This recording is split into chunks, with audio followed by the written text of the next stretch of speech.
One of the strongest Cedar Fair parks is Kings Dominion in Doswell, Virginia.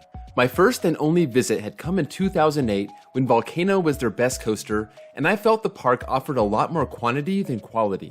I finally made it back to the park and had a pretty unusual experience, which is why this video will actually be talking about 2 days rather than one. Today, I'll be reflecting on my experience at Kings Dominion on Saturday, July 21st and Sunday, July 22nd, 2018.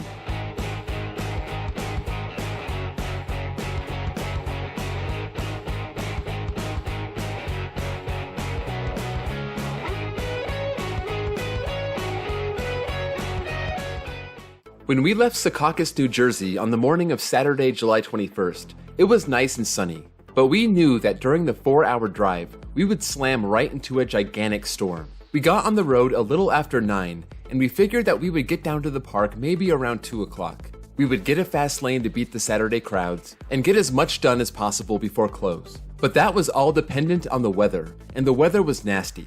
The traffic was worse. That 4-hour drive turned into a 9-hour drive.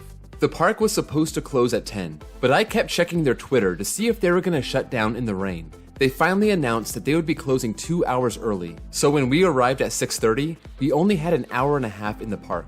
Obviously, the park was dead, so I was still hoping that maybe we could still get all the good rides in that short amount of time. We had all of the credits from 2008 except for I-305 and Twisted Timbers, so we were mainly concerned with those. We walked to the back of the park only to find that Twisted Timbers was closed for the day. And it was at that moment that we decided that we had to come back to Kings Dominion the next day and cut out Busch Gardens from the trip entirely.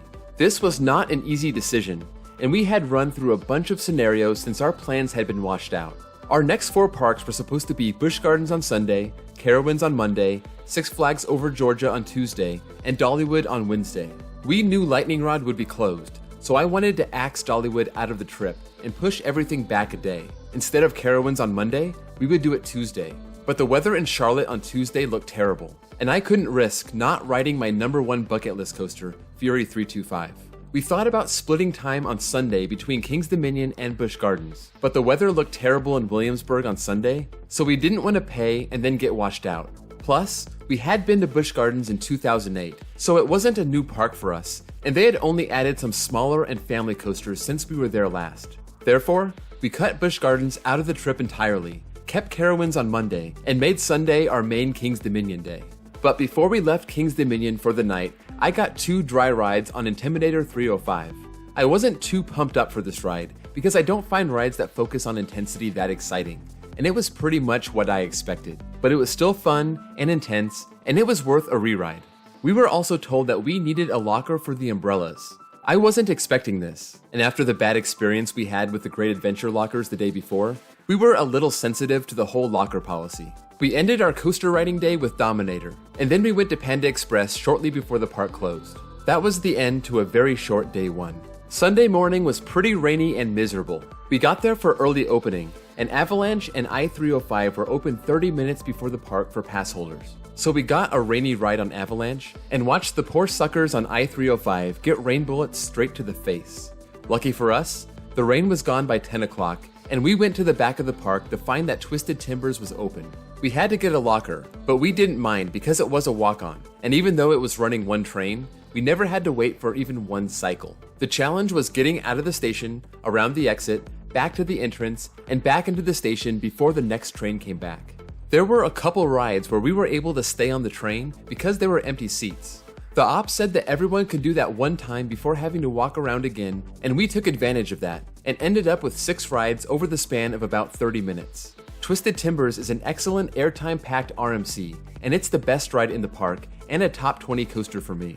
We wanted to start the clock on our dining passes because we weren't planning on staying all day, so we got lunch after our Twisted Timbers marathon. Chicken tenders at the Jukebox Diner. We moved on to Grizzly, which has a weird entrance that you can only get to by going through a shop. And I rode this in 2008, but I didn't really remember it, and I heard people really rave about this thing, and it was okay, but it was nothing special.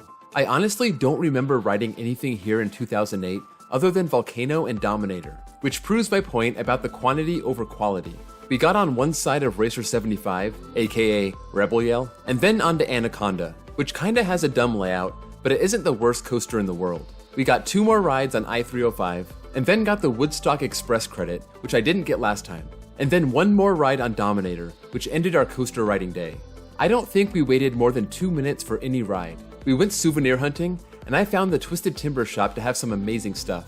So since we had to go to the back of the park, we took the time to ride the Ferris wheel to get some great pictures. Unfortunately, the Eiffel Tower was closed. That was something we did do in 2008, but no luck in 2018. We wanted to stay long enough to get our second meal on the dining plan, but instead decided to leave the park around 2 o'clock and try to get to Carowinds in time for some Fury night rides, which we did, and it was awesome. But that's for the Carowinds video. Here are my thoughts on the park. It now has a really solid lineup. Even though I'm not the biggest fan of I-305, I know that most people love it, so their top 2 is arguably the best top 2 in the world. Volcano was a legit star of the park before it shut down also. Dominator is a strong supporting coaster, but after that, everything else is either just okay or a clone, or not very good whatsoever. But between the quality at the top and the quantity of the rest, this is generally seen as a top 3 Cedar Fair park. I went on a weird weekend, so it was hard to judge the park when the park was so deserted. As for their next edition, it looks like they're gonna get an S&S free spin. This is okay, but they will need to do something big to replace the popular Volcano. I could see a B&M flyer being a good fit. Cedar Fair has never installed one, but it makes sense because they only have one other B&M, and a wing coaster is inversion based, and it's kind of similar to Dominator. But I know that's the most likely option given all of the rumors out there. Busch Gardens offers an invert, a dive, and a hyper just an hour down the road, but you have to go all the way to Great Adventure or over Georgia to find another B&M flyer, or Carowinds for a Vekoma Flying Dutchman. Here's the final ride count over the 2 days. 6 on Twisted Timbers, 4 on I-305, 2 on Dominator, 1 on Grizzly, 1 on Racer 75, 1 on Avalanche, 1 on Anaconda, and 1 on Woodstock Express. We didn't bother with Apple's Apple, Backlot Stunt Coaster, and Flight of Fear. These are clones, and we did ride those in 2008. The biggest disappointment was not being able to get everything done on that first Saturday, especially Twisted Timbers being closed. Since we had to come back on Sunday, we had to sacrifice one of the best parks in the country in Busch Gardens. But about 9 months later, we were able to get back to the area and finally get to Busch Gardens. The biggest surprise was being able to marathon Twisted Timbers without even leaving the train. You don't see that too often on a weekend for a brand new coaster. We got really screwed by the weather that weekend, but it also helped us out because we got so many walk-on rides. The weather cleared up, so we actually didn't ride anything in the rain. The only ride where it was semi-raining was Avalanche on Sunday morning. That's my experience at King's Dominion. I really hope to get back to this park sometime within the next couple years. I really want to spend more time here and get the full park experience. So let me know what you think of this park and if it deserves to be considered a top 3 Cedar Fair park. Also, don't forget to like this video and subscribe to the channel, and I'll see you guys all next time.